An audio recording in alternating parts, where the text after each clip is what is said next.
ગુજરાતી ભાષામાં સે તાજા સમાચાર, દૈનિક અપડેટ્સ, હાલની ઘટનાઓ. હમણાં જ સબસ્ક્રાઇબ કરો અને નવા સમાચાર પામો.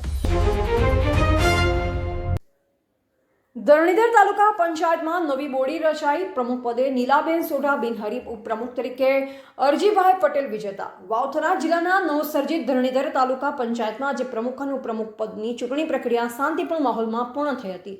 તાલુકા પંચાયત ભવન ખાતે યોજાયેલી બેઠકમાં નવી બોડીની રચના કરવામાં આવતા રાજકીય વર્તુળોમાં ઉત્સાહનો માહોલ જોવા મળ્યો.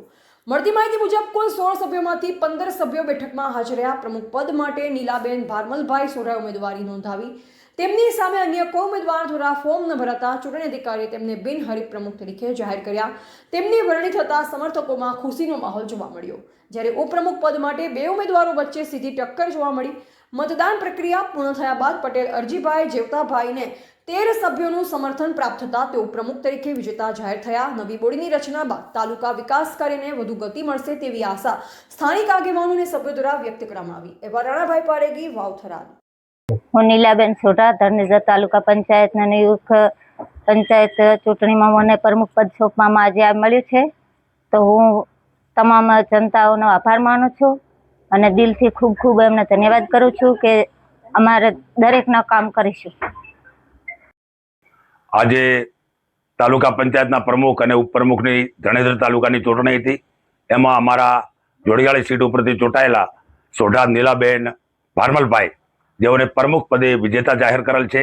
અત્યારે બાબા સાહેબ આંબેડકરના હારતોરા કરી અને કોંગ્રેસ કાર્યાલય ખાતે શુભેચ્છા મુલાકાત લીધી છે. બેન ખૂબ પ્રગતિ કરશે, તાલુકાનો ખૂબ વિકાસ કરશે એવી અમને કોંગ્રેસ પાર્ટીને આશા છે.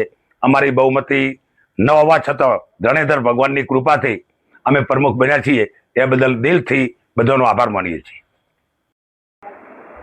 આજે ધરણીધર તાલુકામાં પૂરી બહુમતી ભાજપની હતી, પણ ધરણીધર ભગવાનની કૃપાથી અહીંયા ત્યાં ધરણીધરે ખુશ નહોતા.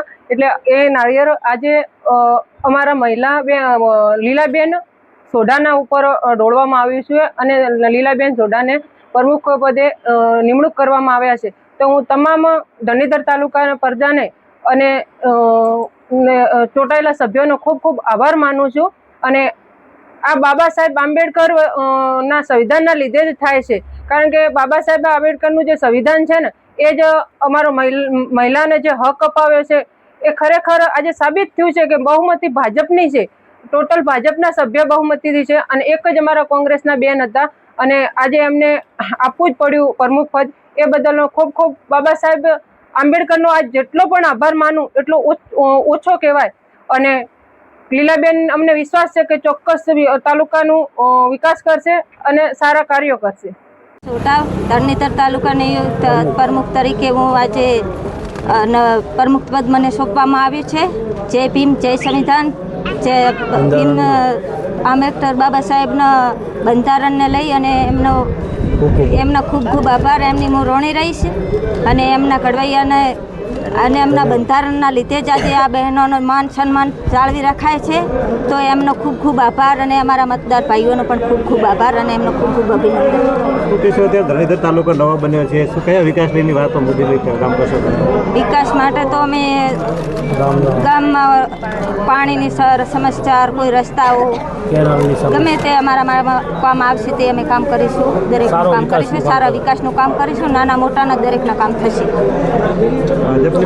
બહુમતી હોવા છતાં પણ અમને કોંગ્રેસનું પદ મળ્યું છે. એ માટે બાબા સાહેબના બંધારણના લીધે અમને આ પદ મળે છે અને એમના બંધારણના કાયદાઓના લીધે જ અમે અહીં સુધી પાક્યા છો, પ્રમુખ બન્યા છો. તો એમનો પણ ખૂબ ખૂબ આભાર.